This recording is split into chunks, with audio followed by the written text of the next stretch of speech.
Chapter 51 The Station Manager. Akiko Fuji tapped her computer to make a video call. After a few electronic tones, a man's face appeared on the screen. He was sitting at a table. Behind him were kitchen cabinets and a refrigerator. Above his image on the screen was his name, Leo Larson. "Hi, honey," said Akiko. "Sorry I missed you earlier," said Leo in a weary voice. "I was picking the kids up from school." Akiko nodded and said, "How are they?" "They're constantly arguing." "Well, I'm glad to hear everything's normal." "I wouldn't say everything's normal," said Leo. "The kids miss you, so do I." "I miss you too," said Akiko. There was a lull in the conversation, and then Leo grumbled, "I really hate that mining station." "Please don't worry," said Akiko. "I'm perfectly safe here. I've got an excellent crew, and the robots do all the dangerous work." "I'm not worried about your safety," said Leo. "I'm worried about our family. How long are we going to live apart like this?" Akiko opened her mouth to speak, but then came the sound of scampering footsteps, and a young girl popped on screen and climbed into Leo's lap. "Hi, Mommy," said the girl. "Hello, sweetie," said Akiko, smiling. "Mommy, I'm ready for our camping trip. I've been reading about which wild plants are safe to eat and which are poisonous." Akiko scratched her head. "Listen, sweetie, I'm sorry, but I have to stay here a little longer than I expected. We'll go camping soon, though, I promise." The girl frowned. "You said that last time." "I'll make it up to you," said Akiko. "In a couple of months, we'll go to the mountains and you can tell us about all the different plants. How's that sound?" The girl didn't answer. She just hopped off her father's lap and stomped off screen. "She'll be okay," said Leo. "But while you're halfway around the world, our kids are growing up." Akiko sighed. "I know. When I get home, I'll request a job at headquarters." A timer started beeping, and Leo glanced back at the kitchen. "Dinner's ready. I should go." The call ended. Akiko stared at the blank screen. Then she put her head in her hands and cried. Between sniffles, she spoke aloud to herself. "What am I going? I don't even like this job anymore." Akiko sat there a while longer, wiping the tears from her cheeks. Then she stood and walked back across the control room and into the elevator. She pressed a button and the doors closed. Once the station manager was gone, Ross crawled out from under the table and exited to the balcony. Chapter 52 The Rooftop. Every evening, when the sun went down, the Juggernaut's exterior floodlights turned on. A bright glow of artificial light surrounded the station and faded into the night. However, the roof of the control tower had no floodlights at all. It was dark and quite up there, which made it perfect spot for Roz. The robot pulled herself up from the balcony and found a cluster of communication equipment mounted on the roof. There were tall pointy antennas and wide round antennas and electronics housed in metal boxes. She stood still within the cluster, and her mechanical body blended in with the equipment. Ross thought about the mining station manager. Akiko Fuji was responsible for the poison tide, and yet she didn't seem like a bad human. She was a long way from home, and she missed her family, and she was unhappy with her job. Akiko seemed reasonable. Surely she would understand the need to protect the ocean. These thoughts were broken up by a flurry of wing beats, and a seagull landed on the roof. The girl had seen better days. One of his eyes were crusted shut, and a patch of feathers was missing from his neck. He was carrying a scrap of paper in his beak, and he tucked the scrap into his nest, which was made entirely of trash he'd found around the station. As he fixed up his nest, the gull sensed he wasn't alone. "Who's there?" he screeched, searching for the rooftop with his good eye. Ross stepped into the moonlight and said, "I apologize for startling you." "I've seen plenty of robots around here," said the gull, "but I've never seen who could talk like an animal."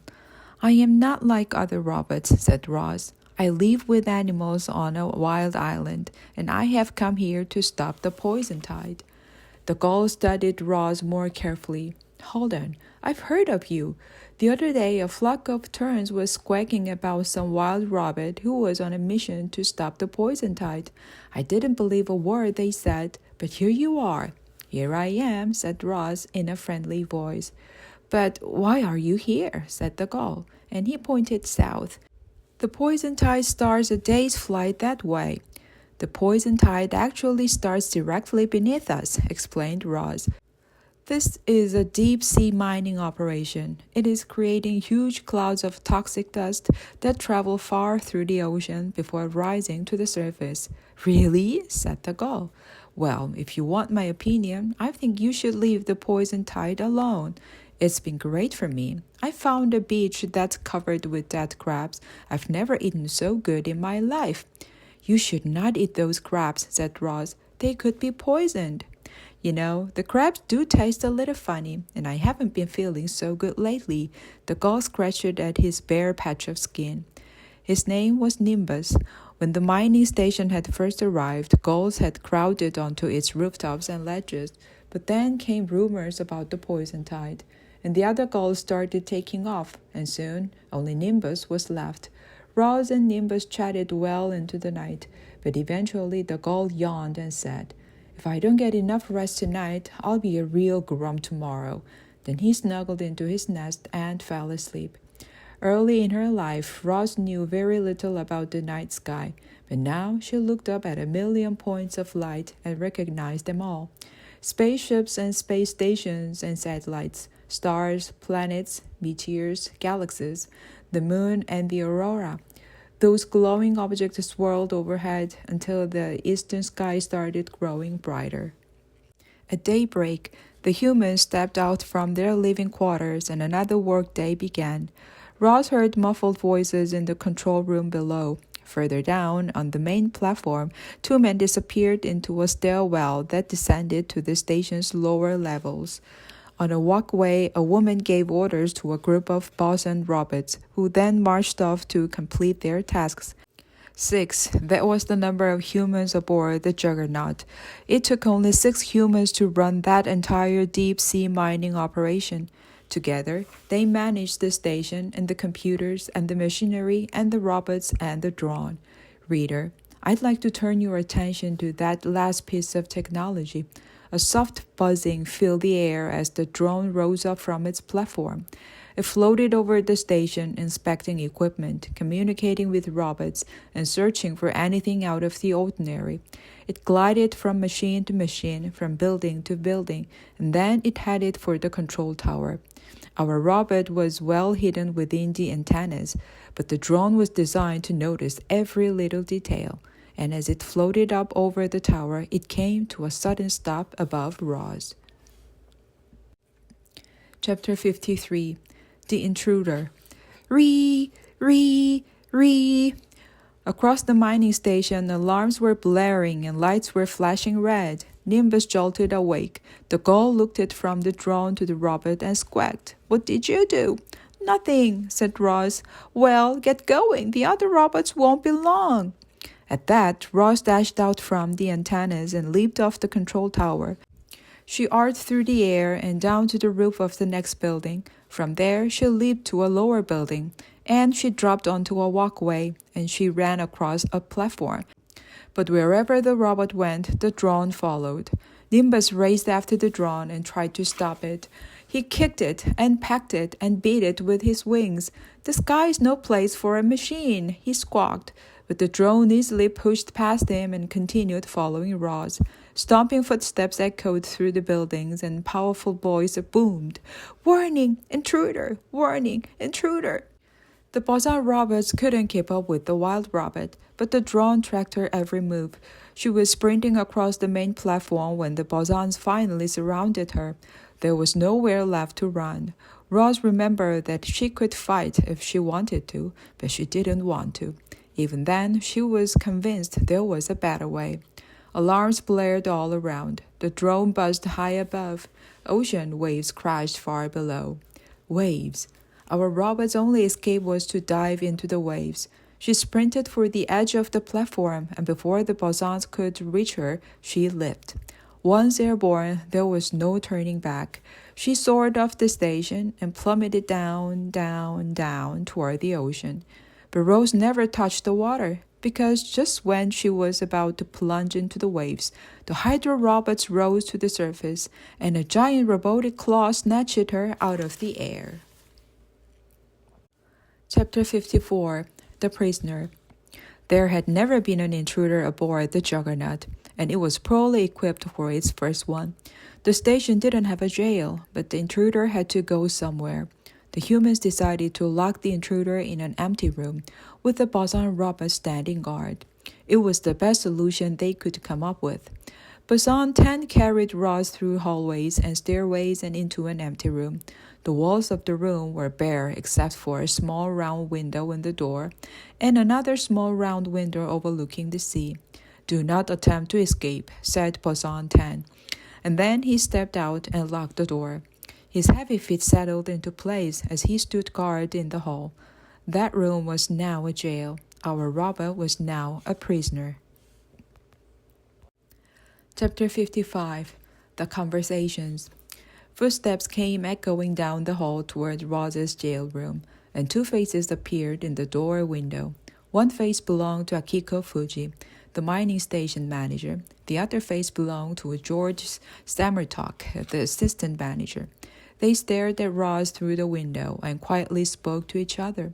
Then the door was unlocked, and Boson 10 entered the room. He clamped his bulky hands around Roz's arm and said, "I have restrained the prisoner." Akiko and George walked in and faced Roz. The humans were filled with questions. Our robot has questions of her own, and those questions led to conversations like these. "Who are you?" Akiko said to the prisoner. "My name is Roz." "Who's your owner?" "I have no owner." Akiko and George glanced at each other. "Where did you come from?" said George. "I live on an island far from here. There are no humans or other robots on the island. I have learned to communicate with the animals there, and they have become my friends and my family. That wild island is my home." George shook his head. "Clearly, this robot is defective. She could be dangerous." "I am not defective, and I am not dangerous," said Roz. "I would never hurt anyone." "Why should we trust you?" said Akiko. "You have no reason to trust me, but I hope to prove that I am trustworthy." Akiko leaned forward. "You can start by telling us exactly why you are here." "There is toxic runoff flowing from your deep-sea mining site," explained Roz. "The animals call it the poison tide. Ocean currents are carrying the poison tide far to the south, and it is damaging every living thing in its path. It has surrounded my island, and now my home is dying. I have to come all this way to stop the poison tide. But to do that, I need your help." "Nature creates many harmful substances," said Roz. "There are poisonous plants and venomous animals and acidic hot springs. Nature also creates toxic minerals. When left alone, those minerals are usually harmless, but humans often dig them up, as you are doing here. I am curious. Did you know this mining site was toxic?" George said to Akiko. "I really don't think we should answer her questions." "Let's see where this goes," said Akiko. "Yes, Roz, we knew this was a toxic mining site. That's why we'll be sending out a specialized robot to clean everything up when we finish the job." "While you wait to finish the job," said Roz, "a vast number of habitats are being wiped out." "That can't be right," said Akiko. "By our calculations, the runoff shouldn't be traveling very far." "And the seafloor is barren around here," added George. "So there's nothing for the runoff to harm." "Your calculations are wrong," said Roz. "The seafloor is not barren, and the poison tide is traveling across this entire ocean and far into the next." "It's not a perfect science," said Akiko. "The ocean has flooded into lowland areas, creating new islands and waterways. As a result, the ocean currents are always changing, which makes them hard to predict." "You must do better," said Roz. Akiko was becoming irritated. "The only way to stop the poison tide, as you call it, would be to stop the whole mining operation, but that would never be allowed." "Are you not in charge?" said Roz. I'm in charge of this station, said Akiko, raising her voice. But I report back to headquarters, and they'd never allow us to stop in the middle of a job. The humans grew more irritated, and more excuses flew from their mouth. If we didn't mind this site, somebody else would. Our crew members have families to support. We're just following orders. Those last words hung in the air for a while. You are just following orders, said Ross at last. In a way, you humans are more robotic than I am. Ross, you should really be thanking us, said George. Without minds like this, you wouldn't even exist. I do not understand. Do you know what we are mining? Said Akiko. No, I do not. George smirked. Akiko frowned. We are mining rare metallic minerals, said Akiko. Minerals needed for making robots like you. Reader, it's hard to describe the effect those words had on our robot. You might say she felt something like shock. All Rose had ever wanted was to protect her family and her friends and her home, and now she knew that everything she loved could be destroyed in order to make more robots like her. But her computer brain pushed those troublesome thoughts aside so she could continue the conversation at hand. I understand why humans want robots, said Ross.